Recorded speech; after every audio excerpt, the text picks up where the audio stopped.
What's going on? Welcome back to Trending Stocks. Today I'm going to talk to you about SoFi. I want to go over some of the current data points, break it down on what really moved it, and go over everything else you need to know. But first, make sure you guys hit that thumbs up, and with that, let's get right to it.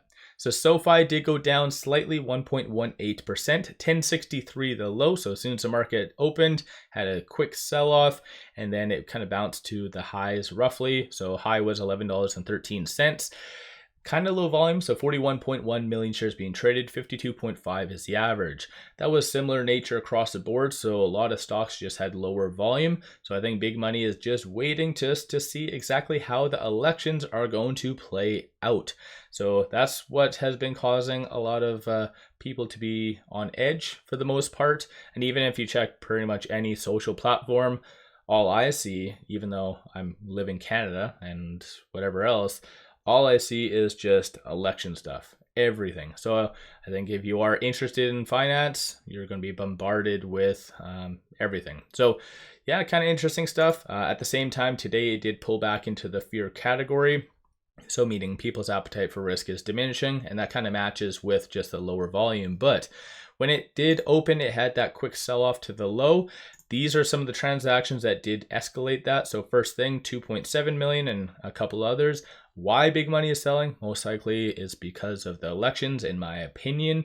But surprisingly enough, you saw big money starting to buy in, so caused that reversal. At the same time, shorts, they didn't really do all that much. They actually returned right here, and then they just were mellow. They didn't really do anything after that. So ultimately, at the end of the day, they did return 885,000 shares. 16.54% of the free float is being shorted. Works to be 176 million shares overall are being shorted. Cost to borrow average is 0.75%. And then utilization is 31.35. So the way I see this and why I like to analyze this information, by shorts returning and there being in excess of 10 million shares, like obviously if they felt that SoFi was overvalued or that there was significant risk on a larger standpoint, like they could easily double down. And it's always been very cheap to short SoFi. The cost to borrow has been very low. So yeah, I like this information. It's fairly good. And this is what I was talking about pretty much right out the gate. They just returned and then they just sat back. They were kind of mellow today for whatever reason. No news today associated to SoFi, no SEC filings. So kind of was just piggybacking off of the broader market and as well its own technicals. Looking at the options, 12 million in calls, 2.55 million in puts. So ever since their earnings, you have seen a lot more volume getting into SoFi through options. So I see that as relatively optimistic. A lot of big transactions right here. And as I've brought up in the past, clearly being like 681,000 in premiums just between 1150 and 1155. And then there was 215 between 150 and 155. That's not retail, that's big money. And a lot of that is relatively bullish. Somewhere or some in between here though is bearish, resulting in 49% of all the options overall being relatively bearish. So kind of give and take, right? I think there's a fair share of individuals out there that have polar opposites to expectations for the elections. So without getting political and without naming any names, I'm sure you guys can fill in the blanks. Some individuals feel that if a certain party was to win, the stock market would go up. Vice versa, some people feel if another party was to win, then it would go down, that we're going to head into a recession. So I think this is where you're getting the imbalance a little bit. But aside from that though, looking right here, of the call options that are being purchased, you still see a good amount of optimism for it to be roughly around that 12 or 1250 by the end of this week. And then looking at the puts, you see now a anticipation for it to be sub 1050. So just based on that, there's a lot more upside than down. That's my own opinion, of course. One thing that was kind of random that has normally happened every other Monday is there was a lot of in the money call options. And so you didn't really see that big spike up that has happened the last 3 Mondays. So there wasn't that much covering. Dark pool though was very, very active. So you can kind of see that right here. Ever since SoFi's earnings, like the dark pool has been on fire. So potentially based on all this, this is where market makers could be hiding some of these kind of like covering the options, the call options. and kind of defeats the purpose, in my opinion, of this in general. Dark pool is supposed to be for larger transactions in its entirety. That's why the dark pool was formed, to avoid excess volatility on the secondary market. But I feel like ever since 2020, shorts and market makers just use this for their own just benefit. So a lot of sketchy stuff happens behind the scenes, but yeah, the SEC and many other entities kind of let that happen. But beside the point, as you can kind of see, I went relatively slow, a lot of transactions. And as of right now, with it at $10.91, it is trading between this pivot and this R1. So 10.08 is going to be that strong support.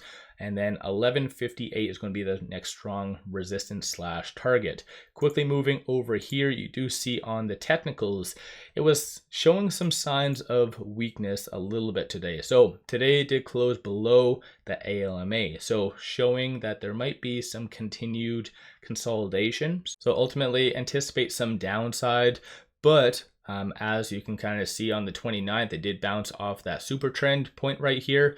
So as long as it stays above that, generally the trend is still bullish. So you just need to really watch for that to hold. But even looking at the 50, 100, 200-day moving averages, it's well above all those points. And because of that recent consolidation, minor, but even though it did consolidate, it did reset the stochastic. So it is now oversold. So it kind of went from polar opposites, from overbought to oversold. So it's kind of optimistic, but MACD, you are starting to see a little bit more of a reversal. So another indicator showing that it does need to pull back. So I think it's a give and take a little bit. So even if there is more consolidation, I think that'll still be healthy for the long-term aspect of just SoFi. No new analyst ratings though. So it's just been whatever's come out.